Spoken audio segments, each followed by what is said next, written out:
Hey everyone, कैसे हो आप सभी। आई होप आप सभी अच्छे से पढ़ाई चल रही है। सो गाइस, वेलकम और welcome back to the channel. Most awaited video जिसके लिए आप बहुत ज़्यादा इंतज़ार किया है आपने। So thank you so much for this. And बात करने वाले हैं कि लास्ट जो 15 से 20 दिन बचे हैं, है ना, specially RRB PO and clerk mains को कैसे हैंडल करना है, कैसे टैकल करना है। डिटेल में बात करेंगे, कुछ पॉइंटर्स के साथ में बात करेंगे। वीडियो को स्किप नहीं करना, लास्ट तक देखना है। तो चलिए स्टार्ट करते हैं। सबसे इम्पॉर्टेंट चीज़ जब है, हम बात कर रहे हैं कि 15 से 20 दिन बहुत ज़्यादा क्रूशियल हैं, ठीक है। यही आपकी तैयारी, आपका जो रियल एग्ज़ाम है ना, उसको क्लियर करने में बहुत ज़्यादा हेल्पफुल रहती है, ठीक है। दैट जो 15-20 दिन का तैयारी है, ठीक है। सबसे इंपॉर्टेंट चीज़ क्या है? टाइम। अगर आपको टाइम मैनेजमेंट नहीं आ रहा है, फर्स्ट स्टेप ही इसका टाइम मैनेजमेंट है, तो वो बहुत बड़ी प्रॉब्लम क्रिएट होती है। तो यहाँ मैंने 2 केस रखे हैं, ठीक है।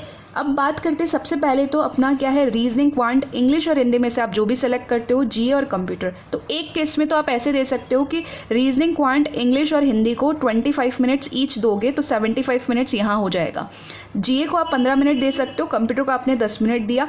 इस तरीके से जब आप देते हो, ठीक है, उसके बाद भी आपके पास में 20 मिनट्स का टाइम रहता है। 20 मिनट्स आप ये देख सकते हो कि मुझे रीजनिंग को देखना है या क्वांट को या किसी 2 सेक्शन को, ठीक है।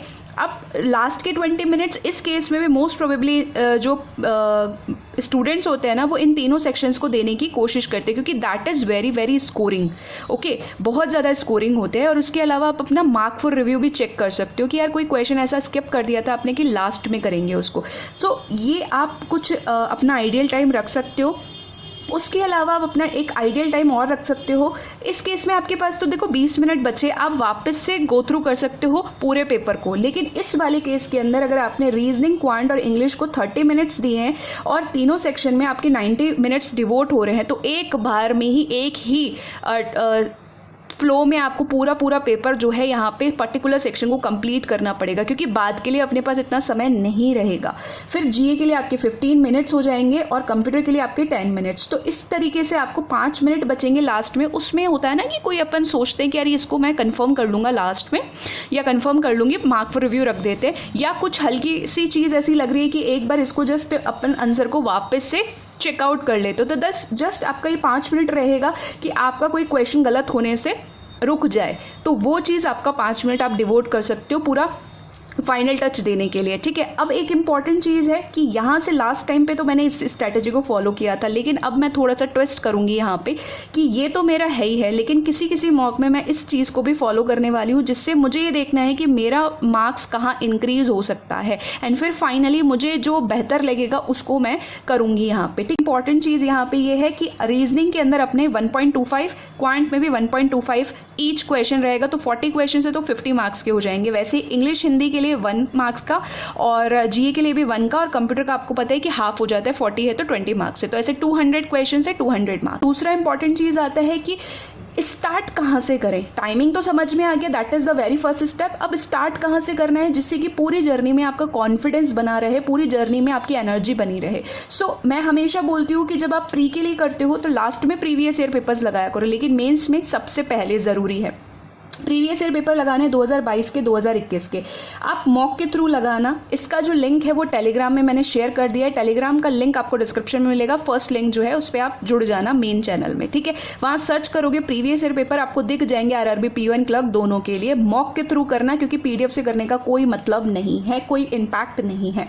स्पेशली क्वांट पे थोड़ा फोकस करेंगे। अगर उसके लिए फोकस करना चाहते हो तो आप हर्षल सर को फॉलो कर सकते हो, क्योंकि हर्षल सर उन्होंने जो है हर एग्जाम के लिए प्रीवियस ईयर पेपर करवा रखे हैं, चाहे वो प्री का हो चाहे मेंस का हो, ठीक है। क्योंकि क्वांट थोड़ी सी कैलकुलेटिव आ रखी है, तो आप थोड़ा ज़्यादा ध्यान देना चाहते हो उस चीज़ पे तो कर सकते हो। बाकी तो आपकी सारी चीज़ें मॉक से कवर हो जाएंगी, ठीक है।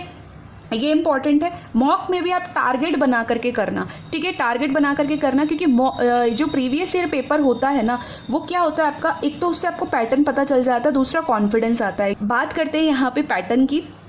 तो देखो 2022 और 2021 में कितना ज़्यादा चेंजेस हुआ है, या क्या क्या टॉपिक्स आपके कॉमनली आ रहे हैं, वो आपको एक आइडिया मिल जाएगा वहाँ से, और उन चीज़ों पे, उन टॉपिक्स पे आप ज़्यादा से ज़्यादा वर्क कर सकते हो। तो ये थोड़ा आपको पता चलेगा। टारगेट इन द सेंस कि थोड़ा लेवल ईजी रहता है प्रीवियस ईयर पेपर्स का, तो इसमें जैसे आप अपना टारगेट बनाना कि 100+ अचीव करने की कोशिश करना, एक्सेप्ट जीए सेक्शन, क्योंकि जीए सेक्शन तो आपको पता है कि ये तो कुछ मतलब ही नहीं है इसमें अटैम्प्ट कर। टॉपिक्स हैं जिन पर आपको फोकस करना है, दैट इज सबसे पहले puzzle and DI, input output, quantity 1 quantity 2, आपका alpha numeric series, data sufficiency, logical reasoning.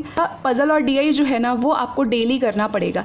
आप 3 पजल और 3 डीआई उठाओ, पीओ लेवल की उठाओ एक दिन आपको क्लर्क लेवल की उठानी है, ठीक है। उनका प्रैक्टिस करो, 7 से 8 मिनट एक डीआई या पजल को देने की कोशिश करो, 7 से 8 मिनट, मतलब विद इन उस टाइम में करने की कोशिश करना। तो ऑन एन एवरेज अगर आप 6 ये चीज़ें करते हो, 3 + 3 6 हो जाते हैं, तो अगर आप on an average total time devote करोगे ना तो वो आपका 40 to 45 मिनट्स हो जाता है। विद इन इसके अंदर भी आप बहुत, क्लर्क में तो और भी टाइम कम हो जाएगा पजल एंड डीआई के लिए।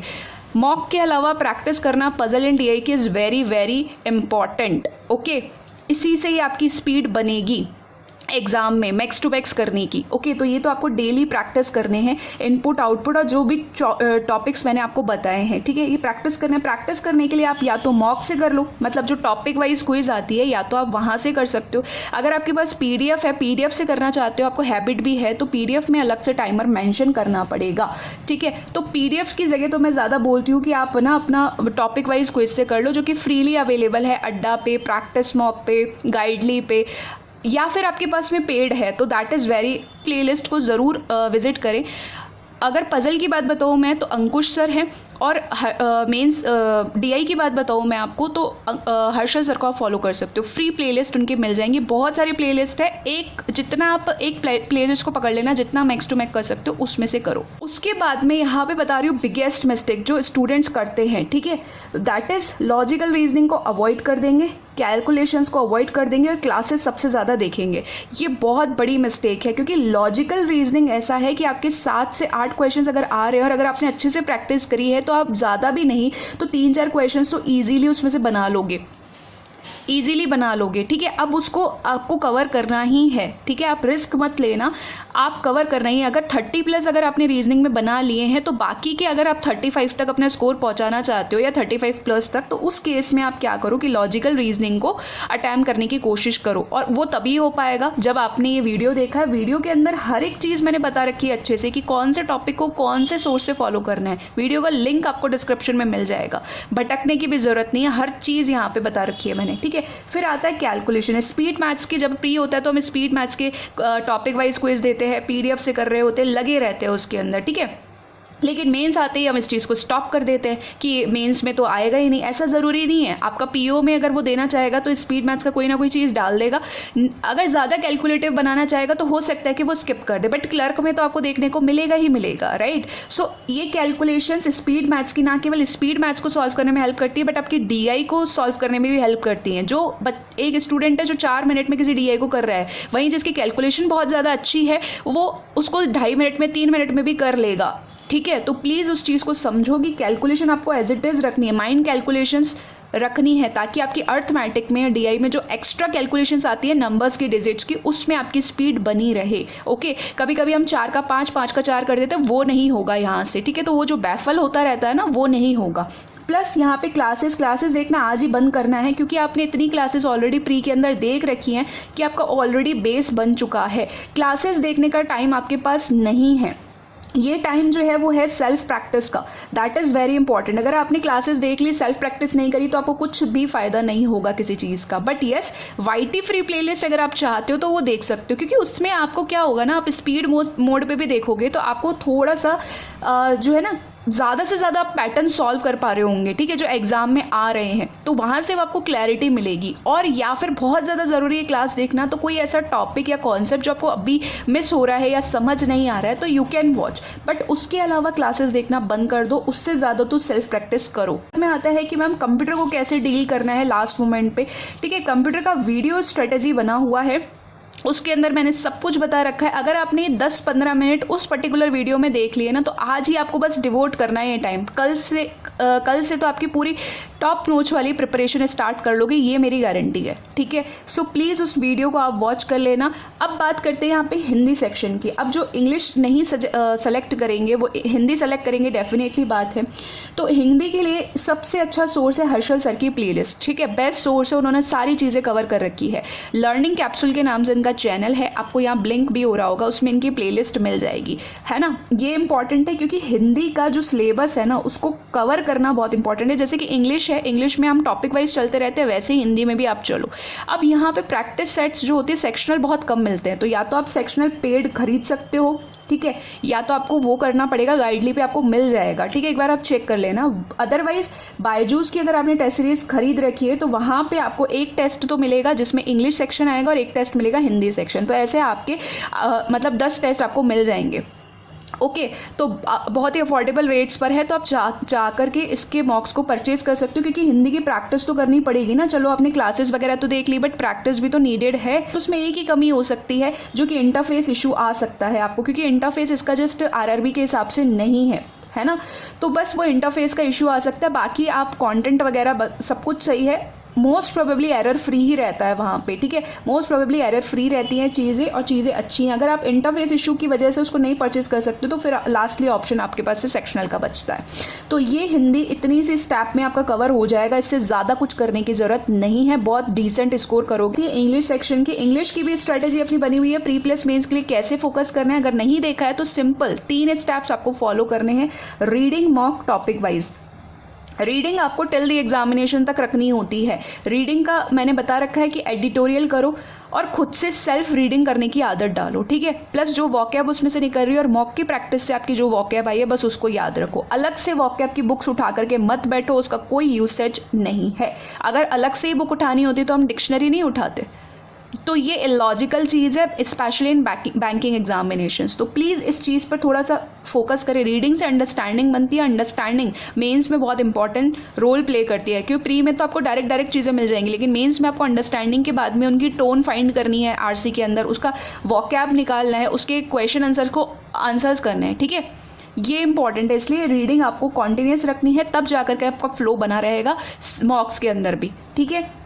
मॉक आपको वही फुल लेंथ आप दे रहे हो तो वहाँ से आपकी प्रैक्टिस हो ही जाएगी। उसके अलावा जहाँ आपको दिक्कत आ रही है कि ये टॉपिक मेरा वीक जा रहा है, बहुत ज़्यादा इससे मेरे स्कोर कम हो रहे हैं, जैसे कि पैरा जंबल हो सकता है, क्लोज टेस्ट हो सकता है, तो उनकी आप टॉपिक वाइज क्विज लगाएंगे। मेरी बात ध्यान से सुनना, जो वीक सेक्शन जा रहा है उसकी टॉपिक वाइज क्विज लगानी है। जो ऑलरेडी आपके टॉपिक्स अच्छे जा रहे हैं, आरसी में आप अच्छा स्कोर कर रहे हो, फिलर्स में आप अच्छा स्कोर कर रहे हो, तो उसका टॉपिक वाइज क्विज लगाने का क्या मतलब बनेगा। तो जो हमारा टाइम सेव हो रखा है ना, वो सेव टाइम में हमको उन वीक सेक्शंस पे वर्क करना है। अच्छा, सबसे पहले बात कर लेते कितने मंथ्स का आएगा। तो 6 मंथ्स मैंने कई बारी आपको बताया हुआ है कि 6 मंथ्स आपको करना पड़ेगा, बट अगर आपने स्टार्ट नहीं किया है कोई दिक्कत नहीं है, लास्ट से चलो, लास्ट 4 मंथ्स तो स्पेशली अच्छे से करो। ओके, लास्ट 4 मंथ्स तो अच्छे से करने की कोशिश करो, क्योंकि अभी हमारे पास टाइम कम है तो हमको फिर उसी हिसाब से मैनेज करनी पड़ेंगी चीज़ें। प्लस बजट और इकोनॉमिक सर्वे आपको करना है ऑथेंटिक सोर्स से, ठीक है, पीडीएफ वगैरह लेकर के मत बैठना, किसी वीडियो से, जो कि आप अभिजीत सर को भी फॉलो कर सकते हो इसके लिए, या किसी भी सोर्स से जहाँ से आपको बेहतर लगता है। ओके, तो ये आपको बजट और इकोनॉमिक सर्वे करने हैं, इंपॉर्टेंट फैक्ट्स और पॉइंट्स जो हैं वो आपको पढ़ के जाने हैं, ठीक है। अब इसमें ट्विस्ट क्या है कि मैं वैसे बोलती हूँ एक सोर्स रखो, लेकिन इस बार मैंने 2 सोर्स बोले हैं कि आप अगर डेली टू डेली फॉलो कर रहे हो, आप बिल्कुल टच में हो करंट अफेयर्स के, तो आपको कहीं दिक्कत नहीं आने वाली है, उनके लिए ये चीज़ नहीं है। लेकिन जो अभी टच में नहीं है, उनके बैकलॉग्स भी बहुत ज़्यादा हो चुके हैं, तो देखो जिस सोर्स को आप फॉलो कर रहे हो ना डेली के लिए, उसका तो डेली चलने दो, मतलब अगस्त आपका डेली चलने दो, सितंबर और आगे के मंथ्स आपके डेली चलने दो, ठीक है। वीडियो देखो, पीडीएफ करो, हो जाएगा आपका काम। लेकिन जो बैकलॉग्स हो चुके हैं ना, उसके लिए आप क्या करोगे, वीकली आपको उठाना पड़ेगा। अब आप वीकली उसी सोर्स का उठा लो तो और भी अच्छी बात है, फिर तो आपका वही कॉन्टिन्यूस रहेगा। बट अगर वीकली वहाँ से नहीं कर सकते हो तो मैं बताऊंगी आपको स्टडी आईक्यू की जो 300 बेस्ट वीडियोज़ है ना, वो आप कर सकते हो। वीडियो आपको देखना कंपलसरी है, वीडियो के साथ में पीडीएफ करोगे तो बात बन जाएगी अपने पास में, ठीक है।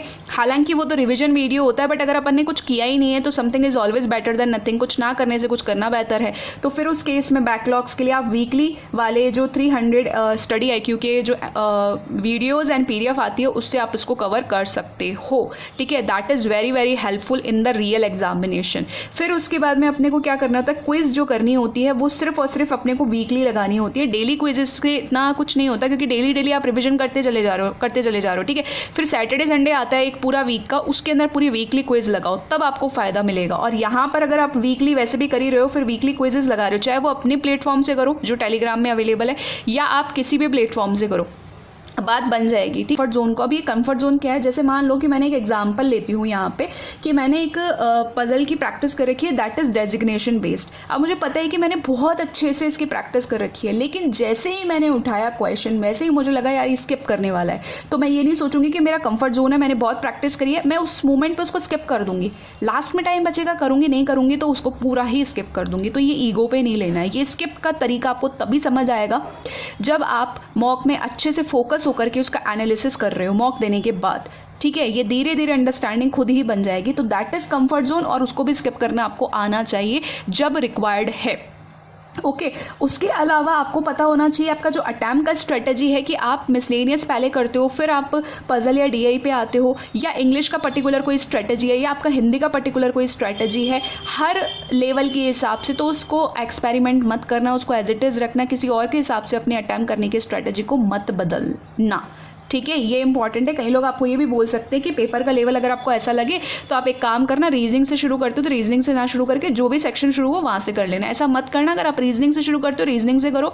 बट ये इंपॉर्टेंट चीज़ मैं आपको बताऊंगी कि जीए हमेशा लास्ट में करना। जीए और कंप्यूटर जो है वो थोड़ा लास्ट में करने की कोशिश करना, क्योंकि जीए खुदा ना खास्ता अगर थोड़ा मॉडरेट आ जाता है थोड़ा वहाँ पे मॉरल डाउन हो जाता है। तो ऐसा मत करना, पहले आप अपना रीजनिंग, क्वांट और इंग्लिश या हिंदी इनको करने की कोशिश करना, देन लास्ट में इन पर थोड़ा सा फोकस करना, और 10-15 मिनट में आराम से वो चीज़ें हो जाती हैं जो टाइमिंग मैंने आपको बताया।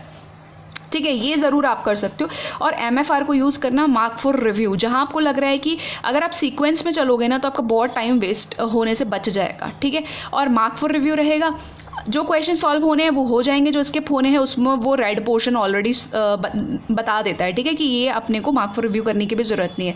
बट फिर मार्क फॉर रिव्यू रहेगा तो लास्ट में अपने को ईजी हो जाएगा ढूंढना कि यार अपना क्या है कि ये वाले क्वेश्चंस को एक बार चेक कर लेते हैं, होगा तो ठीक है, नहीं तो स्किप का तो ऑप्शन है ही अपने पास में। तो that is very important, the part of skip. Okay उसके बाद में एक चीज़ आती है कि क्या लेवल आता है और कितने मार्क्स देने हैं। चीज़ें आपकी डुएबल आ रखी हैं। ठीक है, आप इजीली उसको अटैम्प्ट कर सकते हो, मैक्स टू मैक्स स्कोर जा सकता है अपना। ठीक है, फिर बात आते हैं अपने पास में क्योंकि यहाँ पे सेक्शनल नहीं होता तो ऑल्टरनेटिव डे पे आपको टेस्ट लगाना है, फुल लेंथ ही लगा पाओगे आप। जैसे आज मॉक दिया, कल पूरा रिवाइज कर लिया, फिर नेक्स्ट डे आपने मॉक दिया, फिर परसों रिवाइज कर लिया, या 2 दिन में ऐसे करके एडजस्ट करके आपने रिवाइज कर लिया। रिवाइज अच्छे से करना है, जो डाउट्स आ रहे हैं Q&A के या जो भी डाउट्स आ रहे हैं वो शेयर करने हैं अपने को, और उसको सॉल्व करना है टाइम टू टाइम। ठीक है, 2 टेस्ट सीरीज ज़रूर रखिएगा, क्योंकि दोनों टेस्ट सीरीज पेयरिंग ऐसे करना कि एक टेस्ट सीरीज जैसे कि अपनी मान लो गाइडली हो गई काफ़ी अच्छा, और इसमें इंटरफेस भी वैसा ही RRB वाला। ठीक है, तो दूसरी आप जैसे टेक्स्ट बुक या बायजूस रख सकते हो, तो थोड़ा इससे अपने इजी लेवल, मॉडरेट लेवल और हाई लेवल तीनों तरीके के जो भी मॉक आ सकता है ना उसकी आपकी प्रैक्टिस अच्छी हो जाएगी। सो इसलिए 2 टेस्ट सीरीज की पेयरिंग भी करो तो इस तरीके से करना। ठीक है, उसके बाद में आपको प्रैक्टिस के लिए दिक्कत हो रही है कि मैम प्रैक्टिस कैसे करेंगे, चलो टॉपिक वाइज तो है बट PDF एंड ऑल मेरे पास में नहीं है, तो मॉक तो है ना, सारे मॉक आपको देने नहीं होंगे। आप अगर 2 टेस्ट सीरीज से भी चल रहे हो तो 5 वहाँ से और 5 वहाँ से निकाले तो 10 मॉक्स तो आपके वैसे ही हो गए। ठीक है, और 10 से 15 दिन हमारे पास 15 से 20 दिन ही हमारे पास बचे हुए हैं। ओके तो बाकी के मॉक क्या कर सकते हो, 2 मॉक ऐसे नहीं कि एक साथ ही सारे सबमिट कर दो, नहीं 2-2 मॉक करके आप डायरेक्टली सबमिट कर सकते हो विथ टाइमर, आप अपनी उसमें से प्रैक्टिस कर सकते हो। ठीक है, अगर आपके पास PDF नहीं है तो वैसे मेरा सजेशन ये रहेगा कि लिमिटेड सोर्सेज रखें, और PDF से ज़्यादा बेहतर होता है हमारे पास में क्विज। ठीक है, या टॉपिक वाइज भी जो मैं आपको बता रही हूँ। ओके लिमिटेड सोर्सेज करने से क्या होता है, आपका RRD कॉन्सेप्ट बना रहता है। RRD क्या होता है, revise, revision, revise, retain and decent score. देखो रिवाइज तभी करोगे ना जब लिमिटेड स्कोर है, अगर लिमिटेड सोर्सेज हैं। अगर आपने ये कर लिया यहाँ पर कि लाइक आपने ना PDF भी रख ली है, टॉपिक वाइज क्विज भी कर लिया है, मॉक भी कर रहे हो, तो आपको क्या पता रहेगा कि आपको कौन से टॉपिक वाइज क्विज की रिवीजन करनी है। आप तो भूल ही जाओगे सोर्स कौन सा था, 2 दिन बाद ही हम भूल जाते हैं, इवन इवनिंग तक ही हम भूल जाते हैं कि कौन से सोर्स से हमने प्रैक्टिस की थी, है ना। तो ये चीज़ नहीं होनी चाहिए। उस केस में अपने पास में या तो आप पूरा का पूरा ऑनलाइन ही रहो, या फिर आप टॉपिक वाइज के लिए PDF और मॉक करो। ठीक है, तभी आपको समझ आएगा। और लिमिटेड सोर्सेज रखो, 2 से ज़्यादा चीज़ें मत रखो, उससे आप बहुत कंफ्यूज हो जाओगे। ठीक है, क्योंकि मैं ये समझती हूँ कि अगर आप टॉपिक वाइज भी दे रहे हो ना तो एक टॉपिक वाइज का भी 2 बार तो रिवीजन होना चाहिए, तभी आपको दिमाग में वो चीज़ बैठती है कि यार वाकई में ये चीज़ कुछ है जो हमने सीखी है। उसके अलावा इंग्लिश और हिंदी से आप बहुत अच्छा स्कोर कर सकते हो, ये थोड़ा सा इस पर अच्छा फोकस करना। मैंने स्कोर कार्ड शेयर कर रखी है, मेरा स्कोर कार्ड चाहो तो आप देख सकते हो। ठीक है, अब आता है जब भी आप मॉक देते हो ना, तो ये देख करके देना कि मैं रियल एग्ज़ाम को फेस कर रहा हूँ या कर रही हूँ, ठीक है। जो भी लेवल है उसके हिसाब से, आपकी कैपेबिलिटी के हिसाब से वो अटैम्प्ट होगा वहाँ पे। फिक्स मत रखो कि 100 है या इतना है या इस बार भी इतना ही जाएगा। यस, एक टारगेट होना चाहिए, मैं ये नहीं कह रही हूँ कि टारगेट नहीं होना चाहिए, लेकिन वो तभी बनेगा जब आप 2 से 3 मॉक दोगे, तो खुद से आपकी स्ट्रेटेजी, टारगेट सब कुछ बनना स्टार्ट हो जाएगा according to the level of the mock and examination, ठीक है। सो रियल एग्जामिनेशन की तरह आपको देना उसको बहुत ज़्यादा कंपलसरी है, ओके।